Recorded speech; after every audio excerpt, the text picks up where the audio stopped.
नमस्कार। TV 9 digital देख रहे हैं आप। मैं हूं अमित कुमार राय। उत्तर प्रदेश के मैनपुरी की अदालत का एक फैसला आज दिन भर सुर्खियों में रहा। अदालत ने 3 डकैतों को 24 दलितों की हत्या का दोषी माना है और तीनों को फांसी की सजा सुनाई है। आज के इस प्रोग्राम में हम इसी फैसले तब इसे आंखों देखी कवर करने वाले शख्सियत से बातचीत करेंगे। सबसे पहले आइए उस घटना को समझ लेते हैं। 80 के दशक में मैनपुरी, इटावा, भिंड, मुरैना से लेकर चंबल के बीहड़ों तक डाकुओं की तूती बोलती थी। डाकुओं ने अपने अपने इलाके बांट रखे थे। समाज की तरह गिरोह भी जातियों में बटा था।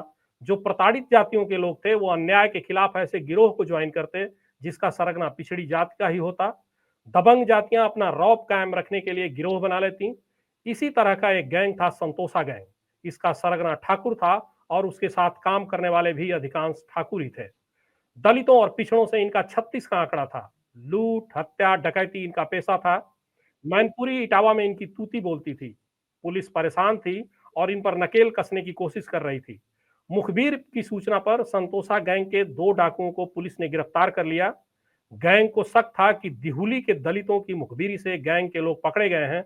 फिर जो हुआ उसने सबको हिलाकर रख दिया। तब मैनपुरी का और अब फिरोजाबाद का दिहुली गांव। तारीख 18 नवंबर 1981, समय शाम के करीब 5 बजे। नवंबर में ठीक ठाक ठंड तब पड़ने लगती थी। अंधेरा होते ही लोग घरों में दुबक जाया करते थे। मौका देखकर संतोषा गैंग के डाकुओं ने दिहुली को चारों ओर से घेर लिया। जो मिला उसे मारते गए। कोई छप्पर पर छुपने गया तो डाकुओं ने उसे वहीं गोली मार दी। कुल 24 लोगों की जान ले ली गई। इसमें बच्चे भी थे, महिलाएं भी और पुरुष भी थे। कई लोग घायल भी हुए। पूरा गांव लाशों से पट गया। चारों तरफ खून ही खून। किसी की लाश घर में पड़ी थी तो किसी की आंगन में। सुबह होते ही आक्रोश फैल गया। दलित और ठाकुर आमने सामने आ गए। आंच दिल्ली और लखनऊ तक भी पहुंची। केंद्र में इंदिरा गांधी की और यूपी में विश्वनाथ प्रताप सिंह की सरकार थी। मीडिया में खबर छपते ही बवाल मच गया। बात इतनी बढ़ी कि इंदिरा गांधी को खुद गांव जाना पड़ा। बीपी सिंह भी गए। गृह मंत्री ज्ञानी जैल सिंह भी पहुंचे। आज उसी मामले में मैनपुरी की अदालत ने कप्तान सिंह, रामसेवक और रामपाल को फांसी की सजा सुनाई है। 24 दलितों को घेर कर गोलियों से भून देने वाले उस नरसंहार के समय का समाज कैसा था? किस तरह इस घटना ने तब की इंदिरा गांधी और सीएम बीपी सिंह की सरकार को बैकफुट पर ला दिया था? कैसे ठाकुर बनाम दलित की लड़ाई ने सुर्खियां बटोरी थी? उस घटना के बाद डाकुओं पर लगाम लगाने के लिए क्या क्या किया गया था? इन सब पहलुओं पर बातचीत करने के लिए दिहुली कांड की रिपोर्टिंग कर चुके, कई अखबारों के संपादक रहे श्री शंभुनाथ शुक्ल जी से हम बातचीत करेंगे। उनसे जानना चाहेंगे तब हुआ क्या था। बहुत बहुत शंभुनाथ शुक्ला सर, आपका बहुत बहुत स्वागत है इस प्रोग्राम में। नमस्कार। सबसे नमस्कार सर। सबसे पहले सर ये जानना चाहते हैं कि आपने उस घटना की रिपोर्टिंग की थी। उस घटना के बारे में बताने से पहले एक बार उस इलाके के समाज के बारे में जानना चाहेंगे कि वो समाज कैसा था? डाकुओं की तब तूती बोलती थी, क्या था, कैसे थे लोग, कैसे पुलिस कैसे काम करती थी, नेता कैसे काम करते थे और कैसे इन लोगों का वर्चस्व इतना बढ़ गया था कि वो एक नासूर बन गया था? सर इसके बारे में पहले एक बार बताएं, फिर उसके बाद आगे बढ़ते हैं। इसी यानी 1981 के शुरू में जी। मैं दैनिक जागरण कानपुर में था। तब दैनिक जागरण कानपुर से ही निकलता था।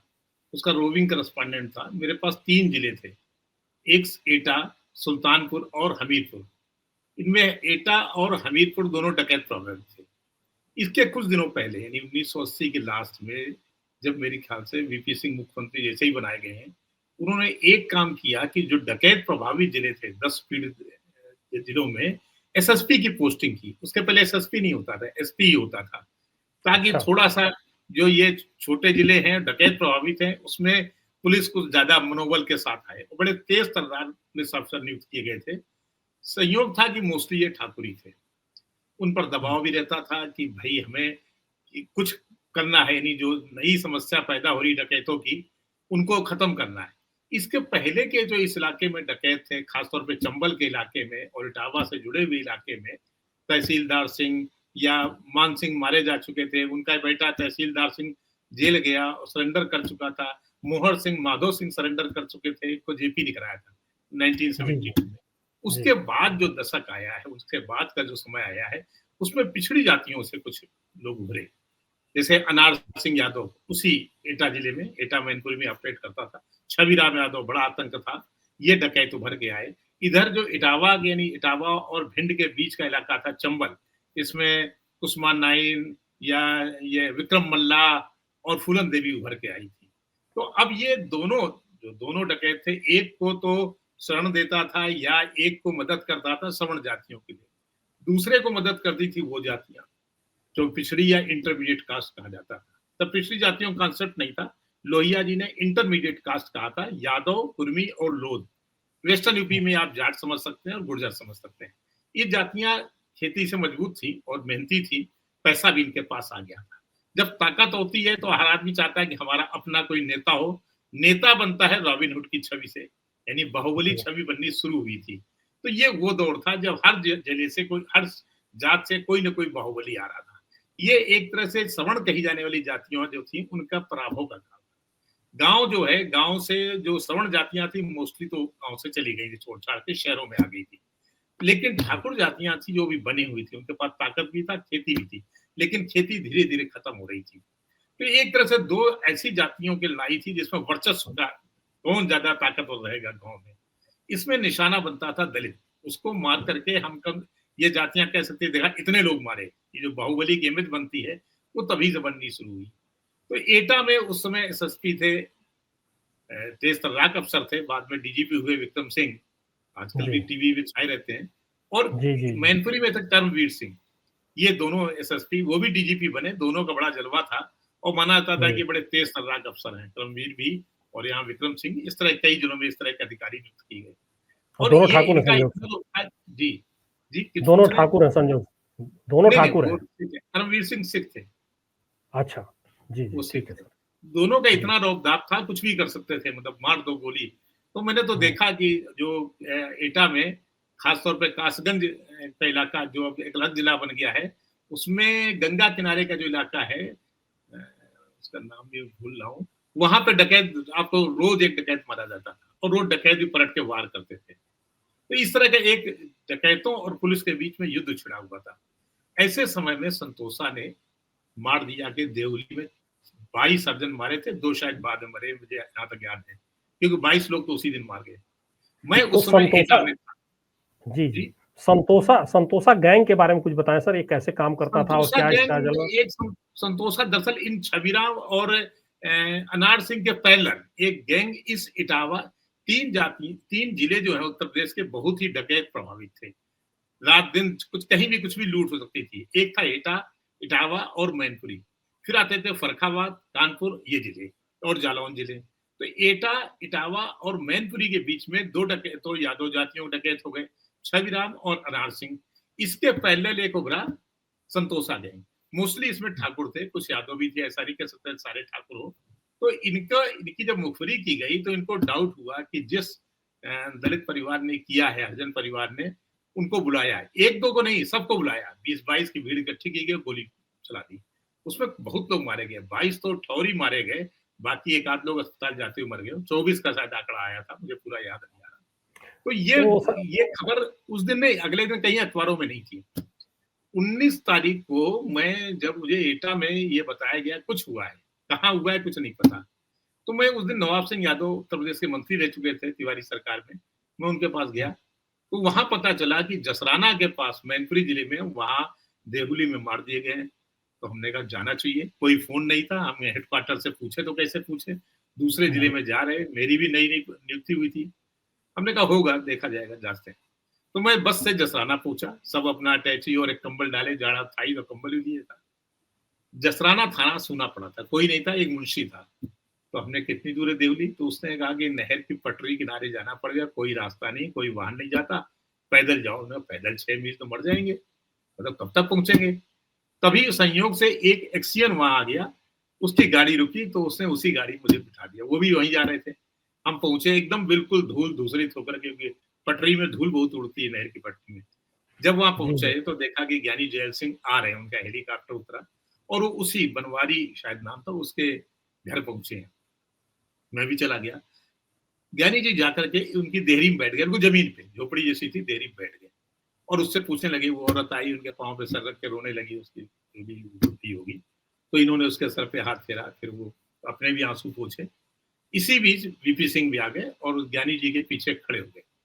तो उन्होंने कहा, घटनाएं मुझे याद आ रही हैं, ये होती है संवेदना। उन्होंने कहा, स्वरूप कुमारी बख्शी गृह मंत्री थी उत्तर प्रदेश की, कि स्वरूप कुमारी, ज्ञानी जी बोले स्वरूप कुमारी पानी दे खुलवाओ। तो स्वरूप कुमारी ने करमवीर सिंह जो एटा वो मैनपुरी के एसएसपी थे उनको कहा। करमवीर सिंह का आदेश होते होते एक सिपाही कोई दुबे जी थे उन तक पहुंचा। दुबे जी ने एक मुरादाबादी लोटा धो मांझ के डोरी से कुएं से पानी निकाला लेकर पहुंचे। तब तक उस हरिजन औरत ने अपने काई लगे घड़े से पानी निकाला एक एल्युमिनियम के कटोरे में, ज्ञानी जी को दिया। ज्ञानी जी ने पीछे खड़े विश्वनाथ से पूछा, पियोगे विश्वनाथ? बोले नहीं, वो खुद पी गए। वो लोटे का पानी उन्होंने पिया, विश्वनाथ प्रताप सिंह ने।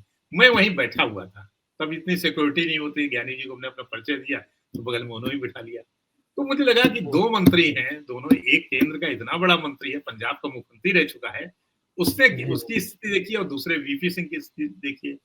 बाद में ये दरअसल तब एलीट की राजनीति चल रही थी, वीपी सिंह एलीट का प्रतिनिधित्व करते थे, जबकि ज्ञानी जैल सिंह एक तरह से ओबीसी या दलितों का ही रिप्रेजेंटेशन करते थे। वो जात से भी रामगढ़िया सिख थे, जो एक तरह से पंजाब में ओबीसी बिरादरी में आती है, दलित बिरादरी में आती है। तो ये अंतर मुझे दिखाई पड़ा। उस समय मुझे लगा था कि शायद ये अंतिम दौर है अब एलीट राजनीति का, धीरे धीरे खत्म हुआ। और वही बीपी सिंह उस एलीट राजनीति को खत्म करने के लिए नायक बन गए 1990 तक आते आते। कितनी विचित्र राजा राजा नहीं फकीर हो गए, राजा से फकीर कहलाने लगे। लेकिन उनके अंदर की जो मानसिकता थी वो हमने देखी थी। उसके इतना बड़ा हत्याकांड जिसमें 22 लोग मारे गए, इसके एक हफ्ते बाद 10 लोग और मार दिए गए। उसी, अब तो शायद फिरोजाबाद जिला नहीं कहलाएगा, शायद फिरोजाबाद ही, शिकोहाबाद के पास एक गांव है, मक्खनपुर स्टेशन पड़ता है दिल्ली हावड़ा मेन लाइन पे। मक्खनपुर से कुछ दूरी पर एक गांव में अनार सिंह यादव ने 10 हरिजनों को मार दिया है।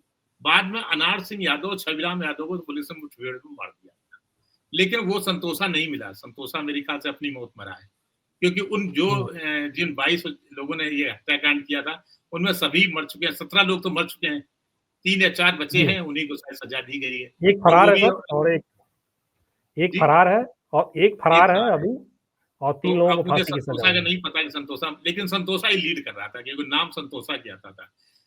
2 दिन बाद ही जब हम लोगों ने रिपोर्टिंग करी, फिर अखबारों में छपा है, बैनर छपा, तब हंगामा मचा। उसके बाद इंदिरा जी खुद गई थी वहां पे, क्योंकि बहुत बड़ा हत्याकांड था भाई। 22 वहां मारे गए, 24, 10 मारे गए, अनार सिंह ने मार दिए। तो एक तहलका मचाने वाली खबर थी। ठीक इसके कुछ दिनों पहले तमिलनाडु के मीनाक्षीपुरम नाम गांव में पूरा गांव के जो दलित परिवार थे मुसलमान बन गए थे।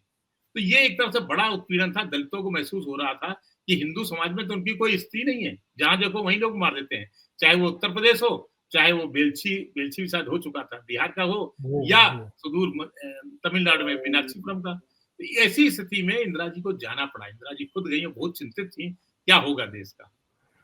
सर नई पीढ़ी जो है वो, जैसे वो मीडिया का जो दौर है, सोशल मीडिया है, चैनल्स हैं, यूट्यूबर हैं, अखबार है, सब कुछ, मतलब कि कोई भी घटना अगर बड़ी घटती है तो तुरंत पता चल जाता है कि हाँ यहाँ पे कोई बड़ा हुआ है, और वहां से खबर उठती है और सारे लोगों को खबर करना पता चल गई। और वो मुझे खुद भी 24 घंटे बाद पता चला। लेकिन उस समय का जो सर मैंने माहौल था, जो समय था और जो सुविधाएं थी, तो उसमें एक 2 दिन लग जाते थे छपने में।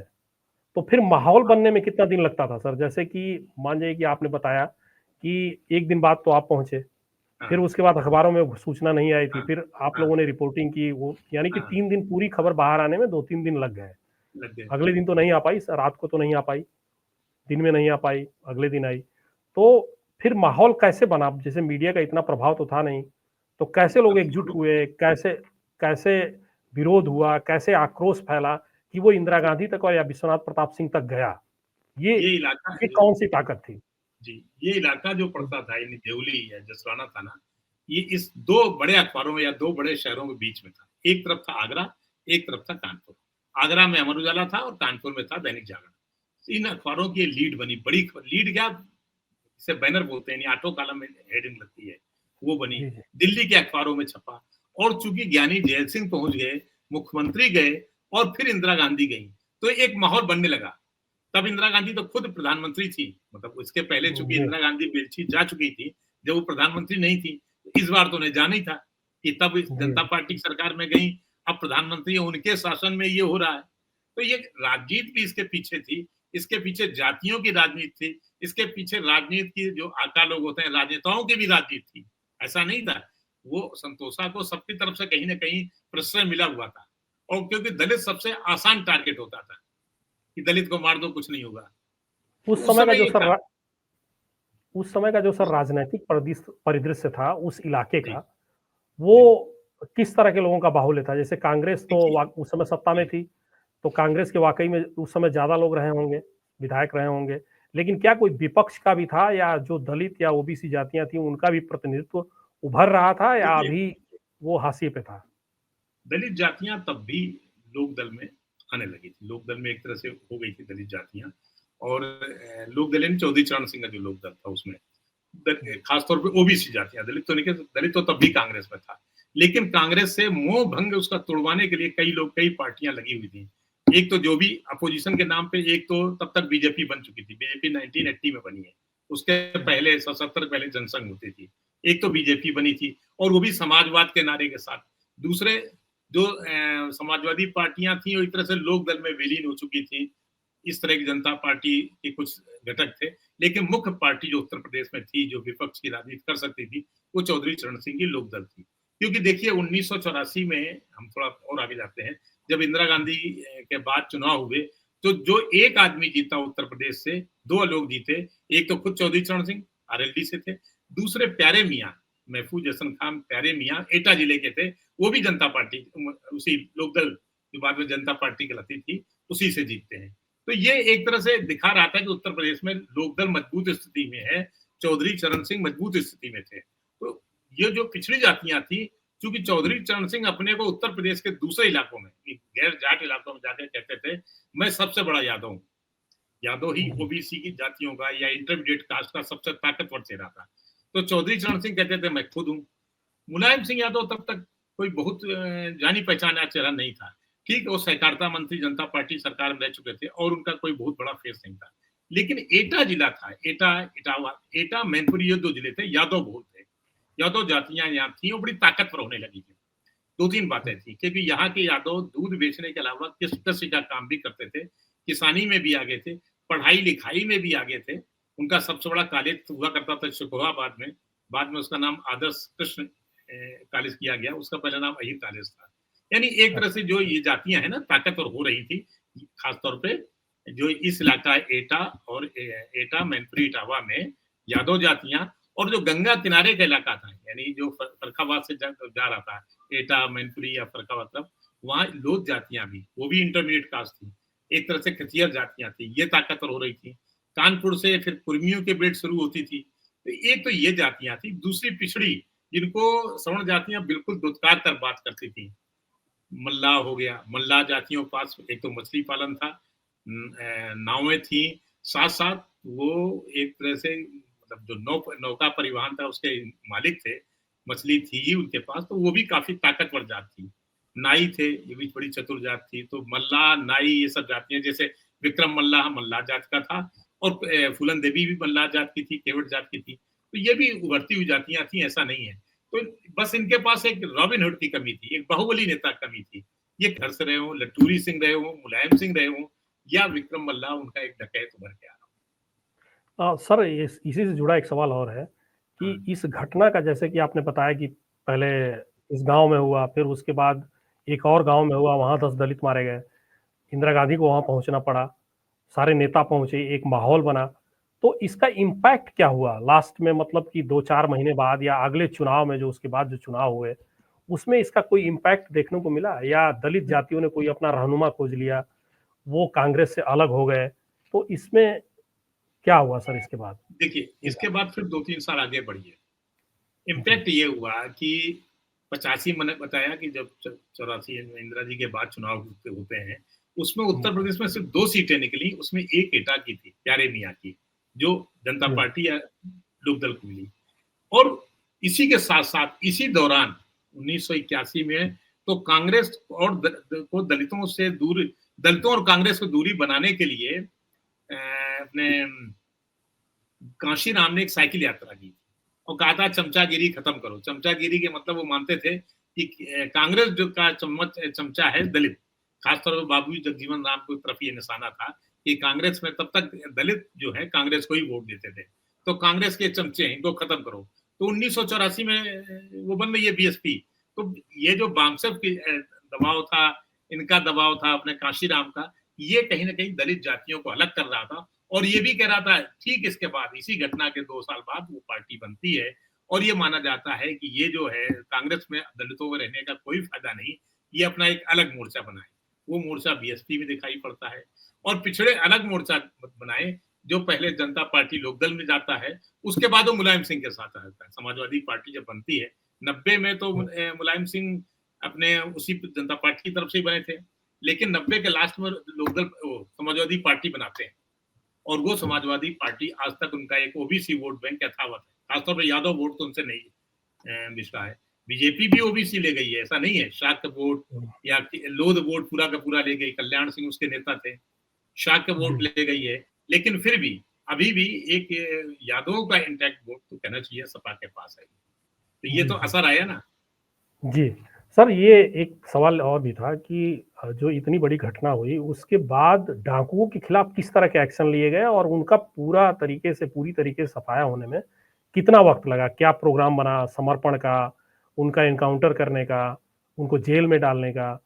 ये इतनी बड़ी घटना के बाद किस किस तरह के एक्शन लिए गए, इसके बारे में थोड़ा सा बताइए सर। देखिए, इसके बाद 2-3 घटनाएं होती है। एक तो मैंने बताया कि अनार सिंह ने मारा। इसके ठीक बाद, कुछ ही दिनों बाद, बेहमई कांड हुआ, जिसमें फूलन देवी ने 22 ठाकुरों को गोली मार के भून दिया। सीधे सीधे उनको लाइन में खड़ा किया, गोली मार दी गई। वीपी सिंह मुख्यमंत्री थे और वीपी सिंह पर लगातार दबाव पड़ रहा था कि ठाकुर आपके ही राज्य मारे जा रहे हैं। तब तक वीपी सिंह चुप रहे। लेकिन इसके कुछ दिनों बाद शंकरगढ़ में वीपी सिंह के एक भाई, जो कि जज थे, उनको गोली मार दी जाती है। वहां भी डकैत थे, चित्रकूट में भी जंगलों में थे, बाद में तो बड़ा डकैत बहुल इलाका रहा, तो ये मार दिए गए। अब चित्रकूट में कुछ कुर्मी जात के डकैत आ रहे थे, जिसमें ददुआ था। ये इसी दौर की बात है। उभर रहे थे, लेकिन डकैतों पर काबू नहीं पाया जा सका। और कहना चाहिए कांग्रेस सरकारें उत्तर प्रदेश से खत्म हो गई 89 तक आते थे, डकैतों पर काबू नहीं पाया जा सका। डकैतों पे काबू तब पाया गया जब एक तरफ तो सरेंडर कराने की प्रथा चली, जैसे फूलन देवी को सरेंडर कराया। उत्तर प्रदेश सरेंडर नहीं किया। फूलन देवी को भिंड के एसएसपी जो थे, भिंड के एसपी और मध्य प्रदेश के मुख्यमंत्री थे अर्जुन सिंह, इन लोगों ने सरेंडर करवा दिया था। इन्हीं के प्रयासों से फूलन देवी का सरेंडर हुआ। तो एक तरह से इस मामले में क्रेडिट जाना चाहिए अर्जुन सिंह को कि उन्होंने बाकायदा पहल करके फूलन देवी का सरेंडर कराया। दूसरे डकैत जो थे, ये छविराम और अनार सिंह मारे गए। बाद में उत्तर प्रदेश का जो चित्रकूट के इलाका था, यहाँ के ज्यादातर डकैतों को मार दिया गया, ठोकिया वगैरह कुछ से आत्मसमर्पण कर दिया। लेकिन जो असली कहना चाहिए डकैत का खात्मा हुआ है, एक तो इन जातियों में, जैसे इन शहरों में, यानी इन जिलों में जैसे जैसे विकास हुआ, सड़कें बनी, मुख्य मार्ग बने। अभी 10-15 साल पहले तक आप जीटी रोड से वाया एटा होते हुए नहीं जा सकते थे, क्योंकि रात बिरात कभी भी लूट जाते थे। अब 4 लेन हाईवे बन गया है, तो काफी हद तक ठीक है। उसी तरह ये जो है आगरा से जाने लखनऊ जाने वाला, आगरा से लखनऊ अगर आप जाएं उस हाईवे से, तो आप पाएंगे बीच में बड़ी बड़ी नदियां पड़ती हैं, बड़ा कगारों वाला इलाका पड़ता है, जहां पर डकैत ऑपरेट करते थे। इन सड़कों ने उनको खत्म किया। ऑपरेट पुलिस ऑपरेट, क्योंकि पैसा तभी आएगा जब विकास होगा। व्यापारी जब आपके यहाँ पैसा लगाएंगे, तो गवर्नमेंट ने कुछ और स्कीम चलाई कि जैसे हमें चंबल के जो बीहड़ है, बीहड़ों का समतलीकरण करना है। जैसे कि आपने देखा होगा आगरा लखनऊ मार्ग पे हुआ है, उसी तरह का पूरा चंबल का हो गया। चंबल सफारी बना दी गई, मगर घड़ियालों की सफारी वहां पे ही, मगरमच्छ की। तो इन सब करने से ये हुआ कि वहां विकास हुआ, एक तरह से टूरिज्म डेवलप हुआ। फिर सपा शासन काल में ही उसको 2005-6 में उसको मार दिया गया, निर्भय गुजर को, जो जालौन का बड़ा दुर्दांत डकैत था। तो निर्भय गुजर के मरते ही कहना चाहिए डकैतों का सब कुछ रहा साइड क्षेत्र भी खत्म हो गया। तो वो चंबल घाटी जो किस जमाने में बड़े लंबे समय तक, 100 साल तक, कर्नल सलीमैन ने जब पिंडारी मारे थे उसके बाद तक एक तरह से डकैत प्रभावित रही, वो फिर डकैत धीरे धीरे समाप्त हो गए। अब आप रात को चित्रकूट में, आधी रात को भी चित्रकूट जा सकते हैं। जंगली जानवरों को खतरा होगा। अभी कुछ साल पहले, 2 साल पहले शायद, मैं मैहर से आ रहा था चित्रकूट, मुझे सतना पहुंचते पहुंचते रात 9 बज गए। तो हमने पूछा रास्ता ठीक है यहाँ से चित्रकूट तक? चित्रकूट वहां 60-70 किलोमीटर है। लोगों ने कहते कि रास्ता ठीक है, बीच में आपको गायों से बच के रहना पड़ेगा, कि गायों क्या बड़ी मरकई है, रास्ते में बैठ जाती है, दूसरे वो तेंदुए को ही मार देती तो जंगली जानवर खतरा और कोई खतरा नहीं है। तो ये हो गया, चंबल खत्म हो गया। तो ये जो डेवलपमेंट हुए है ना, खासतौर पे बीहड़ का समतलीकरण करना है, हाईवे निकाल देने, इसका एक लाभ तो है कि डकैत अपने आप खत्म हो गए। अब अच्छा मेरे सर, ख्याल ये से एक बदमाश एक तो सवाल मिलेंगे और। डकैत जी, जी। एक सर सवाल ये भी आता है कि जैसे पूर्वी उत्तर प्रदेश है, पूर्वी उत्तर प्रदेश में डाकू नहीं मिले, वहाँ पे माफिया पनपे है। और पश्चिमी बाहुबली उत्तर प्रदेश में बाहुबली बने, और पश्चिमी उत्तर प्रदेश में डाकू पनपे। तो दोनों के परिदृश्य में आप क्या, माने जो सामाजिक संतुलन है या जो सामाजिक संरचना है, उसमें ऐसा क्या है कि देखिए, पूर्वी दोनों तरफ। उत्तर प्रदेश में मेरे ख्याल से एक तो सवर्ण जातियों का अधिपत्य, वो शायद पहले ही समझ गए, वहाँ शहर बड़े-बड़े नहीं हैं। तो जी, सवर्ण जातियों का पलायन नहीं हुआ। पूर्वी उत्तर प्रदेश में आज भी गाँव में सवर्ण जातियाँ पूरी ताकत के साथ रह, सभी जातियाँ रही, जिनको आप सवर्ण कह सकते हैं, सभी जातियाँ रह रही हैं, खेती भी करवाती हैं। तो वो बाहुबली तो हैं, क्योंकि गाँव में रह के वो थोड़ा-सा रंगबाजी तो आ जाती है, बाहुबली तो है। शहर बड़े हैं नहीं, शहर आपका बाहुबली का जो नेचर है या जो डकैती नेचर उसे समाप्त करता है। शहर के नाम पे वहाँ से बनारस के अलावा कोई शहर नहीं। बनारस भी बहुत बड़ा शहर नहीं है, सिर्फ एक तीर्थ स्थल हम मान सकते हैं, कोई मतलब इंडस्ट्रियल टाउन नहीं है। गोरखपुर भी कोई बड़ा इंडस्ट्रियल हब नहीं है। तो वहाँ कुछ ठेकों को लेकर खासकर चूंकि नॉर्दर्न ईस्टर्न एनईआर का वो हेडक्वार्टर था, इसलिए ठेकों को लेकर लड़ाई हुई और वो तो मालूम है खून खराबे कैसे हुए। तो वैसी लड़ाइयाँ हुई जिनमें दो तीन सवर्ण जातियों की पारस्परिक लड़ाइयाँ थी। वहाँ ओबीसी बहुत बाद के उभर के आए हैं। अभी मेरे ख्याल से ओबीसी का कोई बहुत बड़ा बाहुबली अब शायद दिखने लगे हैं, नहीं तो पहले नहीं था। सवर्ण जातियों के परस्पर बाहुबली थे, तो आपस ऐसा में भी बंदरवाट कहा ऐसा भी कहा जाता है सर कि वहाँ छुपने की जगह तो है नहीं, जंगल है ना, बीहड़ हाँ, है। ये भी एक छुपने तो जगह हमारे नहीं है। यहाँ एक वो भी कारण माना जाता है। हाँ, खासतौर तराई में तो है ही, फिर गोरखपुर के और गोंडा और जो बस्ती इधर चले जाते हैं, जो तराई के इलाके जी, होंगे बहराइच साइड में, जी, जी। लखीमपुर खीरी में, लेकिन उधर नहीं है, उधर डकैतों की समस्या नहीं है। डकैतों की समस्या चंबल में देखिए, सिर्फ जंगल होने से डकैत नहीं होते। डकैतों के लिए वो सुविधाजनक होता है जहाँ ऊपर से वो आपको देख सकें। चंबल में आपने नहीं देखा होगा, अब तो खैर खत्म हो रहे हैं, पहले ये था कि हम लोग तो गाँव ही उधर उधर हैं कि हम देखते हैं, हमें मालूम है कि पीछे से कौन जा रहा है, हम ऊपर बैठे हुए हैं और हमें दिखाई पड़ रहा है, वो हमें नहीं देख सकता। तो ये जो इलाके थे चंबल के, वो सब संतलीकरण कारण खत्म हो गए। पूर्वी उत्तर प्रदेश में बाहुबली रहे, चाहे वो अंसारी परिवार रहा हो या ये आपका इलाहाबाद का जो अतीक परिवार रहा हो, लेकिन कोई डकैतों वाला जैसा सिस्टम नहीं रहा। जी, जी। तो इस मामले में एक भिन्न सर है।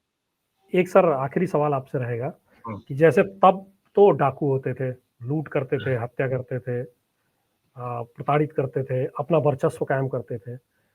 आज के समाज में डाकू नहीं है, लेकिन डाकू के रूप में कौन लोग हैं, ये इसको कैसे डिफाइन कर सकते हैं? अब इसको सीधे-सीधे शब्दों में कहा जाए, कि आज समय में डाकू राजनेता बन गए। राजनेता खुद ही अपने हिसाब से चीज़ें मैनेज कर लेते हैं। तब बताया ना, राजनेताओं से मिलने में कोई दिक्कत नहीं थी। वीपी सिंह भी बगल में खड़े हैं और केंद्रीय गृह मंत्री, मैं भी उनके साथ ही बैठा हूँ। कोई ब्लैक कैट नहीं, कोई प्रोटोकॉल नहीं। अफ़सर सब लगे थे, एसएसपी सब आए थे। कई जिलों के एसएसपी थे, फर्रुखाबाद के थे, मैं नाम भूल रहा हूँ, एटा के एसएसपी विक्रम सिंह थे, मैनपुरी करमवीर सिंह, सारी पुलिस फ़ोर्स लगी थी। लेकिन ये प्रोटोकॉल नहीं था कि ब्लैक कैट लगी हो, आप उनको छू टच नहीं कर सकते, उनके पास नहीं जा सकते। हमारा भी जैल सिंह जी से कोई परिचय नहीं था, लेकिन हम और वो बगल में ज़मीन में बैठे हुए, और हम बिल्कुल तब यंग, एक तरह से जर्नी शुरुआत की थी पत्रकारिता की। तो ये जो था ना एक बराबरी का भाव, राजनेता तब खुद थोड़े से बेदाग होते थे, उन पर जाति को पनाह देने का या जातियों को संरक्षण देने का आरोप तो लग सकता था, लेकिन ये आरोप नहीं लगता था कि वो गड़बड़ कर रहे हैं या जनता से दूरी बनाते हैं, लूट रहे हैं या ठगी, कुछ बदमाशी, ये सब आरोप नहीं। ना वीपी सिंह को लग रहे थे, ना ज्ञानी जैल सिंह थे। ज्ञानी जैल सिंह उस जमाने में बहुत बड़े हस्ती थे, एक राष्ट्रपति बना और दूसरा प्रधानमंत्री। जी, जी, जी। तो सर एक अब ये जो फैसला आया है सर 3 लोगों को फांसी की सज़ा का, अभी ये तो विशेष अदालत है, लोअर कोर्ट है, अगर वो जाना चाहेंगे तो फिर आगे जाएँगे। उसमें बहुत सारे लोगों की डेथ भी हो चुकी है। हो सकता है कि इसमें भी आगे जाते-जाते मामला इसमें भी कुछ लोग निपट जाएँ। तो इसका कोई इम्पैक्ट होगा या कोई चर्चा में रहेगा, या ऐसे आया मुद्दा और निकल देखिए, गया? क्योंकि फैसले नई पर पीढ़ी तो इसके टिप्पणी, बारे में जानती नहीं। नहीं, नई फैसले पर पीढ़ी को टिप्पणी नहीं पता सर। चलेगा, लेकिन फैसले पर टिप्पणी नहीं की जा सकती, फैसला तो कोर्ट का होता है, मैं भी उसमें नहीं बोल सकता हूँ, कोई नहीं बोल सकता। जी, जी, जी। लेकिन कई बार लगता है कि हो सकता है, इससे कहीं न कहीं असर पड़ेगा कि दलितों के साथ कैसा भेदभाव होता था, कौन से राजनीतिक दल भेदभाव करते थे। कि चूँकि तब जी, सरकार किसकी थी, ना एक ये असर तो पड़ ही सकता है फैसला जी। कैसे हुआ हम उसमें कोई टिप्पणी नहीं करेंगे, लेकिन एक असर ये पड़ सकता था कि जिस पार्टी ने दलितों को अपना वोट बैंक बनाया, उसने दलितों को बेसहारा छोड़ दिया। बहुत-बहुत क्योंकि धन्यवाद सरकार सर। केंद्र में और राज्य में उन्हीं की थी। जी, जी। तो इस प्रोग्राम में आने के लिए बहुत-बहुत धन्यवाद सर। नई पीढ़ी के धन्यवाद, लिए आपने बहुत सारी जानकारी दी जो धन्यवाद। गूगल पे भी उपलब्ध नहीं है। सबसे बड़ी बात ये है कि पहले गूगल खंगाला गया और उसमें ये पता अब चला वो कि उस मेरी समय भी की चीज़ें स्मृतियों में उपलब्ध नहीं वो है पूरा दरअसल तो सही है। और हाँ, आपने पूरा वो खाका खींच दिया कि क्या हुआ था उस दिन और कैसे-कैसे ये बवाल मचा था, उसका इम्पैक्ट क्या हुआ और उसका किस तरह से राजनीति में उसका असर पड़ा। तो ये सारी बातों के लिए सर आपका बहुत-बहुत धन्यवाद। आप हमारे शो में आए। धन्यवाद। Thanks sir. Thank you.